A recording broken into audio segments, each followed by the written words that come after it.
Hey, what's up? It's Matt in Japan. Welcome back to my channel, and more importantly, welcome to my 400th episode on YouTube. Can't believe I've uploaded almost 400 videos on YouTube, but yet here we are. So yeah, I was pondering, what can I do? I want to do something interesting, something fun, something I've never really done before. So looking at all the figures in my collection, you know, I tend to do some more recent figures. I've done some retro reviews before, but I thought something that's severely lacking in my reviews are G1 figures. So I thought I'd take it back to G1 today for my 400th video, and I will be reviewing today G1 Galvatron. Now, G1 Galvatron is a figure that I have never owned before. I never had it when I was younger. It's something I've always wanted to add to my collection. Got a pretty decent copy on Medicare Japan. It's missing a few things, but for the most part, he is, you know, he's in really good shape. So I thought, why not? G1 Galvatron, 400th episode. Let's get into the review. All right, so here we have G1 Galvatron, and before we get into his details, let's take a look at the accessories. Unfortunately, he does come with a bunch of accessories. I only have his laser cannon here, which is done in sort of a sparkly orange plastic. I am missing the clip that fits this. The, what else? I think the sight thing that fits on the back in gun mode, and also his blaster. So those are very easily lost accessories. So unfortunately, I don't have those. I only have the laser cannon here, which is very cool. And we'll see that in the gun mode. But yeah, let's get into Galvatron's details. Okay, let's get up close and personal with the reformatted Megatron here. So taking a look at the noggin here, yeah, I love the head sculpt on this figure. It's, you know, done in a dark gray. He does have some, not light piping, but I'll show you the lights and sounds in a minute. And for the most part, it's, you know, this guy is big and he's got a lot of detail on this figure. That's what I really like about him. And the sticker condition is actually pretty good. Like I said, I picked this up on Medicare Japan, and I'm pretty impressed with how well the stickers have stayed on. So you got some stickers on the shoulders there. You get the sticker on the front there with the Decepticon logo. There are some stickers here. I do want to touch these up with some silver paint. But going down, and the chrome on his abdomen is actually really nice. You can see the reflection there. And then he does have a yellow sticker there on the belt. He has stickers on his waist pieces here, and stickers on the upper legs there. And also, yeah, I mean, just the condition of this guy is actually really, I'm just really surprised how well, I've seen a lot of Galvatrons in my day, and just most of them look really beat up. So some nice stickers on the bottom legs, Decepticon logo. So for the stickers, going on the back, he has stickers on his arms here. I think he is missing stickers. I think there's supposed to be tank tread stickers here. He is missing those. That's how he looks from the back. So this, you know, he's pretty much gray from the back. But as far as the stickers go, that is about it. Pulling his legs apart here. Doing some other detail looks here. I love the molding here, and especially on the side of his leg. There's some really nice molding, some nice sculpt detail on the side of his leg there. A little bit on his arms as well. The tank treads you see there. But overall, yeah, just a really cool figure. And again, you know, it's my sort of first time holding this figure. There's some more detail on the side, stickers there, and I think, you know, it's just, he's a beast. He's a big old brute. So yeah, that is sort of the details for Galvatron. Let's take a look at his lights and sounds. Okay, let's check out the lights and sounds for Galvatron. So if you notice on the front, there is a small button right here, and you want to push that for the robot mode sounds. Now on the back, there is a lever, there is a trigger right here for the gun mode.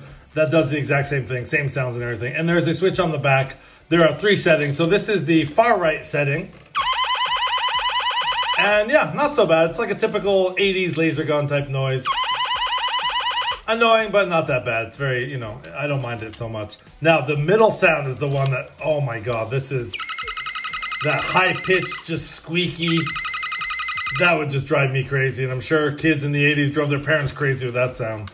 And then on the far left is this one. I think I like this one the best. This is like, attack, imminent, warning, warning, Autobots coming, Autobots coming. That's a very cool sound. So I think I like that one the best. But yeah, so those are the sounds. Again, very happy that when I picked up this figure, I changed the battery, and, you know, I'm happy that the lights and sound still work. So yeah, let's get into articulation and comparisons. Articulation, you say? Why, Matt, that's preposterous on a G1 figure. Yeah, this guy actually is pretty well, pretty well. I mean, he's articulated for a G1 figure, yes. So let's get into that articulation. First, you'll notice that the shoulder pads, I think I had them here at first. I mean, I think it's personal preference. I think traditionally you're supposed to have these up. I did have them down, but I changed it. So these actually move, these shoulder pieces. He does definitely look a bit more dynamic with them up. So those move. He does have arm movement here. So his arm can actually go all the way around. I mean, for a G1 figure, that's crazy. So he does have arm movement there. His hand, he does have I guess you can call that an elbow bend. I mean, these arms are just so ridiculous. It's just these little forearms sticking out. But yeah, they have back and forward articulation. And then there's a hinge here as well, so you can hinge the arms out. And then I guess, because of transformation, there's that little joint right there, but I wouldn't really call that like a point of articulation. I guess you could. But anyways, yeah, so his arms are like super articulated. Hinge out and, elbow bend and forward and back. So yeah, again, for a G1 figure, that is pretty good. Obviously nothing on the head. Putting his arms out to the side, you won't believe this, but there is, what'd you say? There is a waist swivel here. So again, for a G1 figure, yeah, crazy articulation. These go up for transformation, so I wouldn't really, again, call those articulated. So on his knees, there is a little bit of knee articulation, not quite 90, but it does go pretty far. So again, pretty crazy for a G1 figure. There's nothing, except for transformation, I guess you can call this a point of articulation as well. His toes go up and down. Anything else on the leg? Not really, just the knee bend there. So yeah, for the most part, I mean, a G1 toy, this was a later G1 toy, I think it was 1987. But for a toy of this, being an old toy like this, he's actually pretty well articulated. Anyways, let's do some quick Decepticon comparisons. Okay, let's do some quick comparisons with some other G1 Decepticons. The shell of his former self is Megatron, and I mean, G1 scale, just throw it out the window because it makes absolutely no sense. It's just funny to see them side by side. So there is G1 Megatron. Here's a sort of a smaller figure. There is G1 Cyclonus, which is just a little bit taller than Megatron. And then we have Shockwave, who just towers above. Actually, Shockwave and Galvatron. Galvatron's, a little bit bigger. Let me adjust the camera just a little bit here.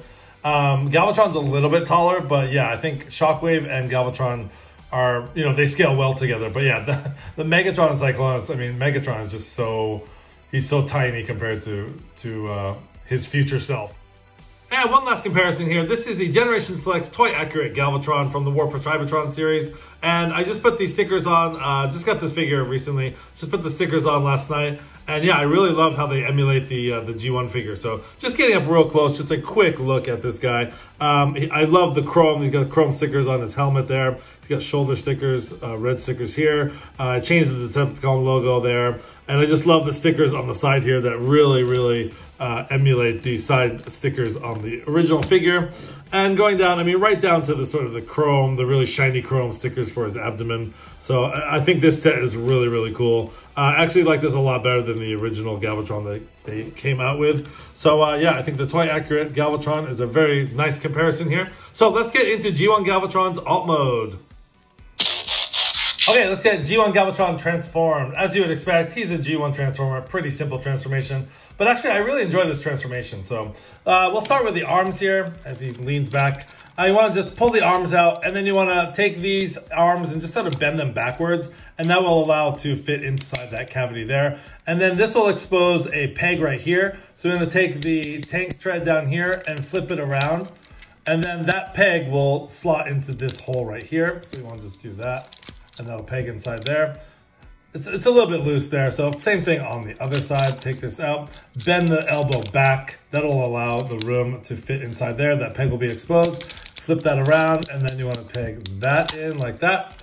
And then at this point, we'll just leave his arms out like that. And then you can slide this whole piece. This whole piece covers his head there. And that's how you get to the battery right there. So get a fresh Panasonic 9-volt in there. And then what you want to do, basically fold up the toes. We'll fold these back. And this is on a slider joint right there. So we're gonna put his legs together. I just love the sound that the old toys make. It's just like rickety and creaky. And then you want to turn his waist all the way around. And I think you put these down. Now, again, like I am missing this, you know, I am missing the thing that clips on. I think it's like a sight. So if I did have that, you would fold that back and it would sort of hug the barrel, you know, the waist right there. And then what you want to do is just sort of angle these down. Like so. Put those down like that. And then you want to just take this part and then roll that back. And there are wheels on the tank, bottom of the tank treads and right there. And then for a final touch, oh, one last thing, you gotta push in his feet. That's why I was like, he looks really long. So again, this is my first time transforming this figure. So, and then for a final touch, you want to put on the barrel right there, right on top of his head. And let me adjust my camera. And there we have G1 Galvatron in his, I call it the tank mode, sort of semi-tank, sort of laser cannon, I guess, space cannon mode. And I did miss these stickers on this side. I didn't see those at first. And then also, yeah, I was talking about the tank tread stickers. I guess they're not on this side, but because these side is exposed in the tank mode or cannon mode, whatever you want to call it. So you do see the stickers there and they are in really good condition. Does he roll? Yeah, I guess he does roll. So not great. It's not like you can just kind of slide him across the table, but yeah, those wheels, I guess, work. But yeah, that is his, you know, his iconic sort of, his cannon mode where he just blows Starscream to smithereens. So, and again, if you want the lights and sounds, I'm not sure, I think you can push, let's see here. Would you push this one, I guess? Yeah. So yeah, you can see, I mean, if it was dark, you could see better, but you get the idea. So yeah, very, very cool. So I really like this a lot. I do wish I had the scope part and the, you know, the clip for his laser cannon and robot mode, but unfortunately I don't. I'm very happy I have this part at least. I have the proper cannon, so that's about it for G1 Galvatron's cannon mode. Let's get him transformed into his gun mode. Getting G1 Galvatron into his gun mode is very easy. The first thing you want to do is basically pull down this part here, which acts as the handle. And then I want to take this part and flip this up all the way around so this shoulder piece is facing forward. And then you want to take these things and rotate them on top like that so they're out of the way. It kind of gives it just a cleaner look. Same thing on the other side. Take this part, rotate it around. And then you want to take this tank treads up there and just put it on like that. These parts you can have in and around in both modes. I like to just have them in, just gives it a little bit cleaner look. And voila, there is Galvatron in his gun mode. So yeah, just like what you would expect. Pretty cool. It feels good. It really feels like solid. There's no like anything loose. I really do wish that I had that scope part. So, you know, if you did have that, you can put that up and, you know, use it to aim at the Autobots and stuff. But yeah, pretty cool gun mode. But an even better gun mode, in my opinion, you know who I'm going to bring out right now, right? Shockwave. I mean, you want to talk about a gun mode. Booyah, there you go. And just the sound too, I love the sound on Shockwave.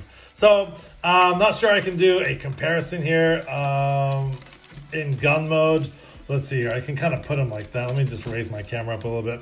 I like Shockwave too because he kind of can stand up. Galvatron sort of has a hard time standing up. Let me just adjust the camera. And there we go. There is a sort of gun mode comparison. Shockwave is a lot longer and cooler in my opinion. But yeah, I do like the Galvatron. So they both feel very nice. You know, that die-cast metal is always, you know, a nice hand feel there. So anyways, there is Galvatron in his gun mode. And Shockwave, and I just love the scope on Shockwave too, so very cool. I should do a review on this guy, actually. He is one of my favorites from back in the day. Anyways, let's get Galvatron back into his robot mode, and I'll give you my final thoughts.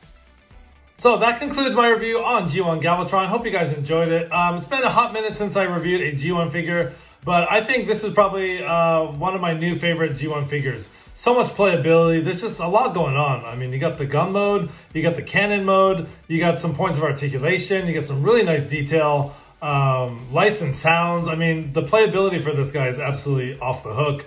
And I've had an absolute blast just playing with him here. So, yeah, definitely he's right up there. I think Shockwave, maybe I like a little bit better, but Galvatron is a close second. So, anyways, this has been Matt in Japan. This has been the video review for G1 Galvatron. Thanks for watching my 400th video on YouTube. Please like, comment, and subscribe. Don't forget to hit that notification bell for more great content.